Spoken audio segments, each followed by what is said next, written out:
आइए सुनते हैं 7वां भाग। शहजाद ने कहा कि हे स्वामी, एक वृद्ध और धार्मिक प्रवृत्ति का मुसलमान मछुआरा मेहनत करके अपने स्त्री बच्चों का पेट पालता था। वह नियमित रूप से प्रतिदिन सवेरे ही उठकर नदी के किनारे जाता और 4 बार नदी में जाल फेंकता था। एक दिन सवेरे उठकर उसने नदी में जाल डाला। उसे निकालने लगा तो जाल बहुत भारी लगा। उसने समझा कि आज कोई बड़ी भारी मछली हाथ आई है, लेकिन मेहनत से जाल दबोचकर निकाला तो उसमें एक गधे की लाश फंसी थी। वह उसे देखकर जल भून गया। उसका जाल भी गधे के बोझ से जगह जगह फट गया था। उसने संभाल कर फिर नदी में फेंका। इस बार जो खींचा तो उसमें सिर्फ मिट्टी और कीचड़ भरा मिला। वह रोकर कहने लगा कि मेरा दुर्भाग्य तो देखो, दो बार मैंने नदी में जाल डाला और मेरे हाथ कुछ नहीं आया। मैं तो इस पेशे के अलावा और कोई व्यवसाय जानता भी नहीं। मैं गुजर बसर के लिए क्या करूं? उसने जाल को धो धा कर फिर पानी में फेंका। इस बार भी उसके हाथ दुर्भाग्य ही लगा। जाल में कंकड़, पत्थर और फलों की गुठलियों के अतिरिक्त कुछ भी नहीं था। ये देखकर वह और भी रोने पीटने लगा। इतने में सवेरे का उजाला भी फैल गया था। उसने भगवान का ध्यान धरा और विनय की, हे सर्वशक्तिमान दीनदयाल प्रभु, तुम जानते हो कि मैं हर रोज सिर्फ 4 बार नदी में जाल फेंकता हूँ। आज 3 बार फेंक चुका हूँ और कुछ हाथ नहीं आया और मेरी सारी मेहनत बेकार गई। अब एक बार जाल फेंकना रह गया है। अब तू कृपा कर और नदी से मुझे कुछ दिलवा दे और मुझ पर इस प्रकार दया कर जैसी किसी समय हजरत मूसा पर की थी। ये कहकर उसने चौथी बार जाल फेंका और खींचा तो भारी लगा। उसने सोचा इस बार तो जरूर मछलियां फंसी होंगी। बड़ा जोर लगाकर उसे बाहर निकाल कर देखा कि उसमें सिवाय एक पीतल की गागर के और कुछ नहीं है। गागर के भार से वह समझा कि उसमें कुछ बहुमूल्य वस्तुएं होंगी, क्योंकि उसका मुंह शीशे के ढक्कन से अच्छी तरह बंद था और ढक्कन पर कोई मुहर लगी थी। मछुआरे ने मन में कहा कि यह अंदर से खाली हुआ तो भी इसे बेचकर पैसे मिल जाएंगे, जिससे आज का काम किसी तरह चलेगा। उसने गागर को उलट पलट कर और हिला डुला कर देखा, लेकिन उसमें से कोई शब्द नहीं निकला। फिर वह कहीं से एक चाकू लाया और बहुत देर तक मेहनत करके उसका मुंह खोला। अब वह झांक कर गागर के अंदर देखने लगा, लेकिन उसे कुछ नहीं दिखाई दिया। उसी समय उसने देखा कि गागर से धुआं निकल रहा है। वह आश्चर्य से देखने लगा कि क्या होता है।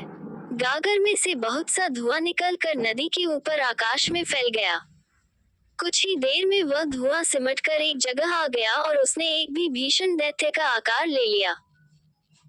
मछुआरा घबरा कर भागने को हुआ, लेकिन उसने सुना कि दैत्य हाथ उठाकर कह रहा है कि ए सुलेमान, मेरा अपराध क्षमा कीजिए, मैं कभी आपकी आज्ञा का उल्लंघन नहीं करूंगा। मछुआरा ये सुनकर अपना डर भूल गया और बोला, अरे भूत, तू क्या बक रहा है? सुलेमान को मरे 1800 वर्षों से अधिक हो गए हैं। तू कौन है? मुझे बता कि तू इस गागर में किस प्रकार बंद हो गया। दैत्य ने उसे घृणापूर्वक देखकर कहा, तू बड़ा बदतमीज है, मुझे भूत कहता है। मछुआरा बिगड़ कर बोला, और कौन है तू? तुझे भूत न कहूं तो गधा कहूं। दैत्य ने कहा, तेरे मरने में अब अधिक समय नहीं है। मैं तुझे शीघ्र ही मार डालूंगा। तू अपनी बकबक बंद कर और मुझसे बात ही करनी है तो जुबान संभाल करके कर। मछुआरा घबरा कर बोला, तू मेरी हत्या क्यों करना चाहता है? क्या तू इस बात को भूल गया कि मैंने ही तुझे गागर के बंधन से छुड़ाया है? दैत्य बोला, मुझे भली प्रकार ज्ञात है कि तूने ही गागर खोली है, लेकिन इस बात से तेरी जान नहीं बच सकती। हाँ, मैं तेरे साथ एक रियायत करूंगा। मैं तुझे ये निर्णय करने का अधिकार दूंगा कि मैं किस प्रकार तुझे मारूं। मछुआरे ने कहा, तेरे हृदय में जरा भी न्यायप्रियता नहीं है।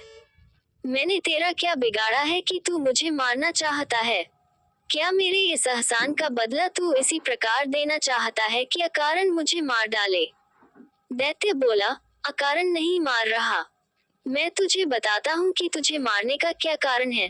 तू ध्यान देकर सुन। मैं उन जिन्नों दैत्यों में से हूँ जो नास्तिक थे। अन्य दैत्य मानते थे कि हजरत सुलेमान ईश्वर के दूत पैगंबर हैं और उनकी आज्ञाओं का पालन करते थे। सिर्फ मैं और एक दूसरा दैत्य, जिसका नाम साक था, सुलेमान की आज्ञा से विमुख हुए।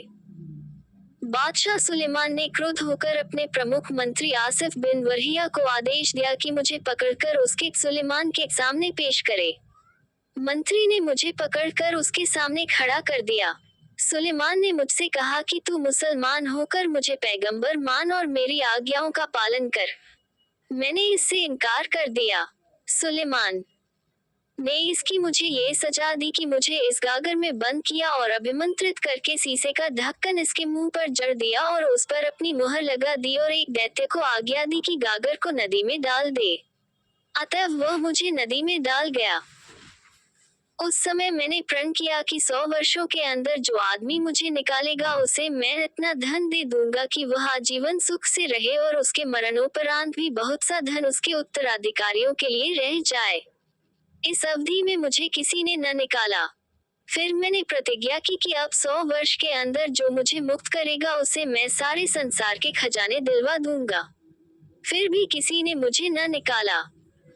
फिर मैंने प्रतिज्ञा की कि 100 वर्षों की तीसरी अवधि में जो मुझे मुक्त करेगा उसे मैं बहुत बड़ा बादशाह बना दूंगा और हर रोज उसके पास जाकर उसकी 3 इच्छाएं पूरी करूंगा।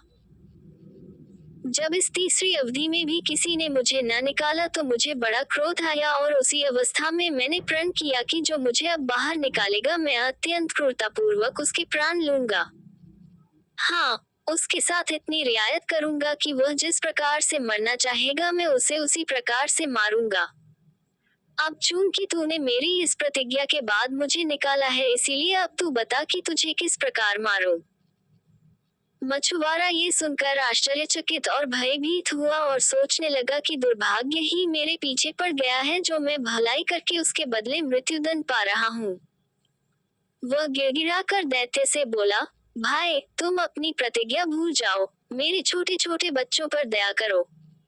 यदि तुम्हारी समझ में मैंने कोई अपराध किया है तो भी मुझे क्षमा कर दो।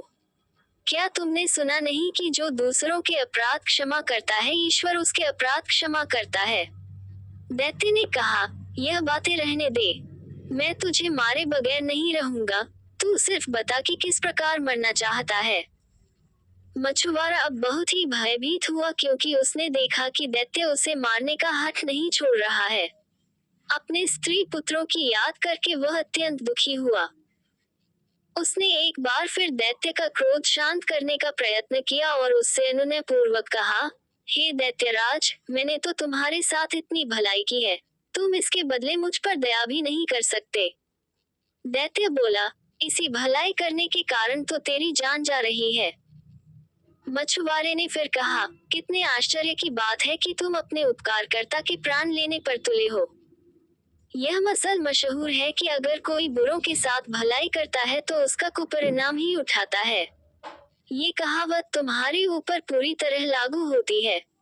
दैत्य ने कहा, तुम चाहे जितने सवाल जवाब करो और चाहे जितनी कहावतें कहो, मैं तो तुम्हारी जान लेने के प्रण से हटता नहीं। मछुआरे ने अंत में अपनी रक्षा का एक उपाय सोचा।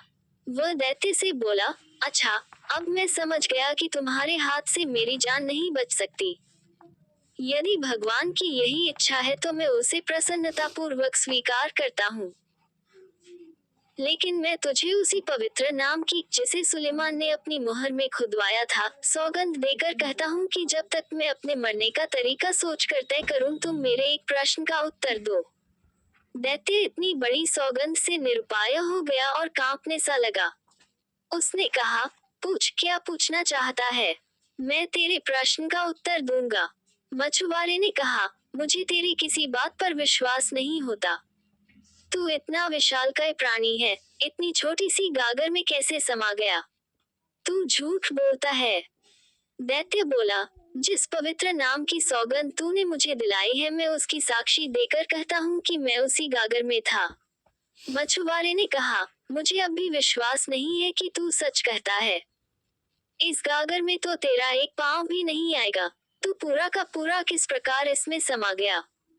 दैत्य ने कहा, क्या मेरे इतनी बड़ी सौगंध खाने से भी तुझे विश्वास नहीं आता? मछुआरा बोला, तेरे कसम खाने से क्या होता है? मैं तो तभी मानूंगा जब तुझे अपनी आंखों से गागर के अंदर देखूं और उसमें से आती हुई तेरी आवाज न सुनूं। ये सुनकर दैत्य फिर धुएं के रूप में परिवर्तित हो गया और सारी नदी पर फैल गया।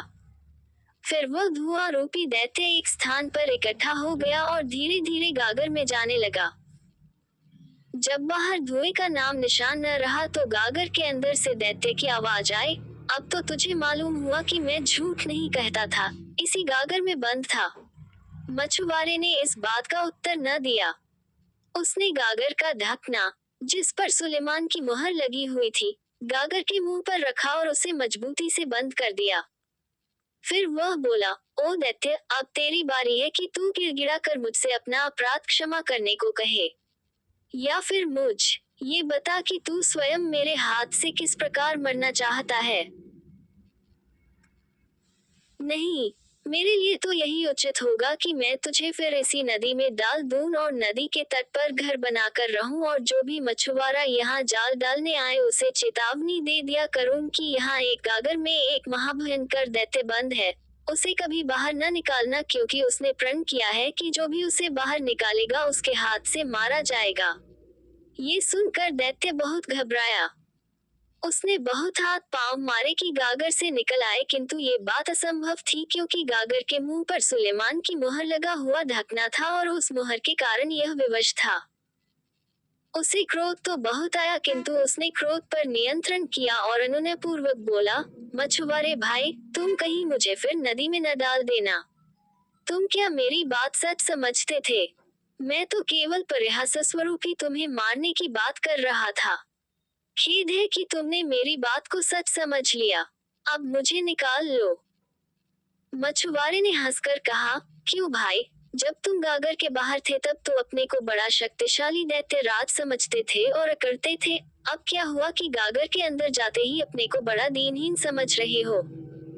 मैं तो अब तुम्हें नदी में जरूर डालूंगा और प्रलय काल तक तुम इसी गागर में बंदी बने रहोगे। दैत्य ने कहा, भगवान के लिए मुझे नदी में वापस फेंकने का इरादा छोड़ दे। इस प्रकार दैत्य ने बड़ी दीनता से छुटकारे की भीख मांगी, बहुत अनुनय विनय की, लेकिन मछुआरा टस से मस न हुआ। फिर दैत्य बोला, यदि तुम मुझे इस बार छोड़ दो तो मैं तुम्हारे साथ बड़ा उपकार करूंगा। मछुआरा बोला, तू महाधूर्त है, मैं तेरी बात पर कैसे विश्वास करूं? अगर मैंने तुझे छोड़ दिया तो तू फिर मुझे मारने पर उद्यत हो जाएगा। तू इस उपकार का भी मुझे ऐसा ही कुफल देगा जैसा गरीक नामी बादशाह ने हकीम दूबा के साथ किया था। दैत्य ने ये पूछने पर कि यह कहानी क्या है, मछुआरे ने कहना शुरू किया। अगला एपिसोड अगले भाग में।